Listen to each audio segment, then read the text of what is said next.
السلام علیکم۔ غالب کی ایک اور بہت ہی مشہور و معروف غزل کی تشریح کے ساتھ حاضر ہیں۔ دل ہی تو ہے نہ سنگ و خشت، درد سے بھر نہ آئے کیوں، روئیں گے ہم ہزار بار، کوئی ہمیں ستائے کیوں۔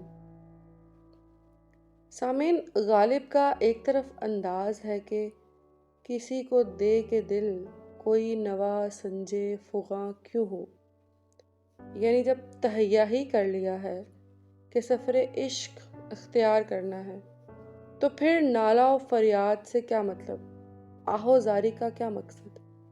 مگر دوسری جانب وہ زندگی میں درپیش آنے والی مشکلات کے سبب کسی وقت دل برداشتہ بھی ہو جاتے ہیں۔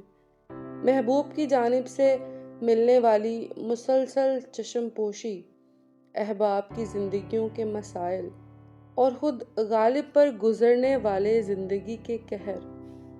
آخر غالب تھے تو انسان،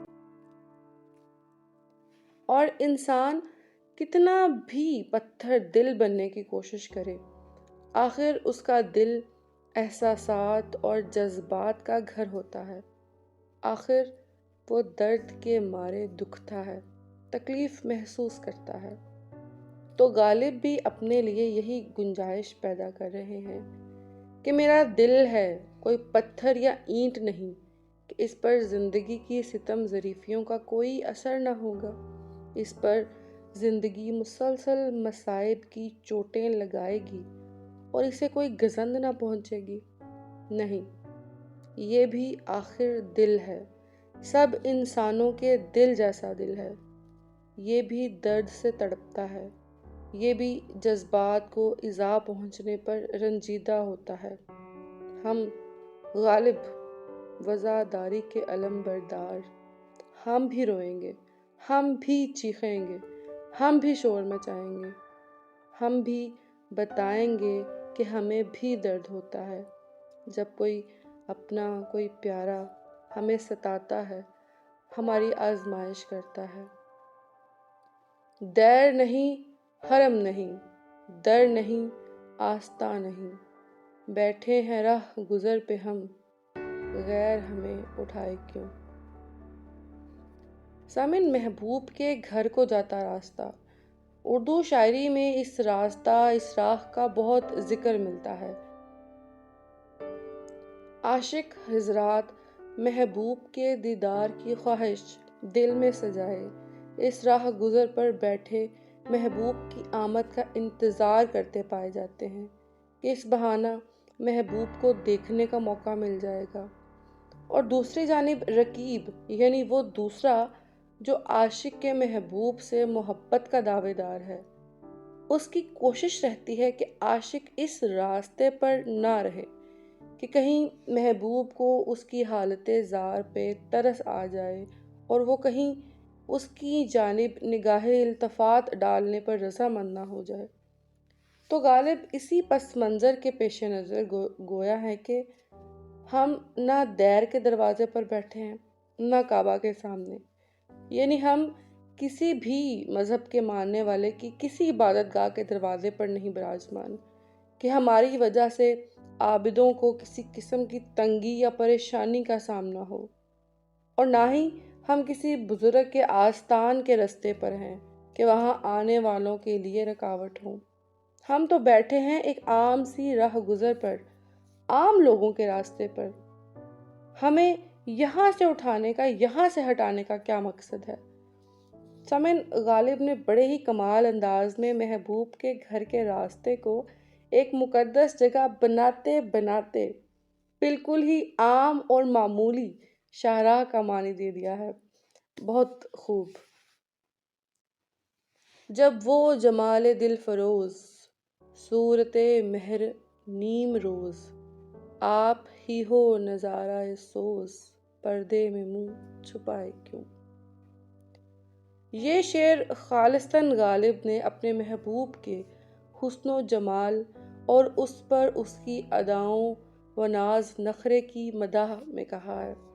کہتے ہیں کہ میرا محبوب من موہ لینے والے حسن و جمال کا مالک ہے، اس کی صورت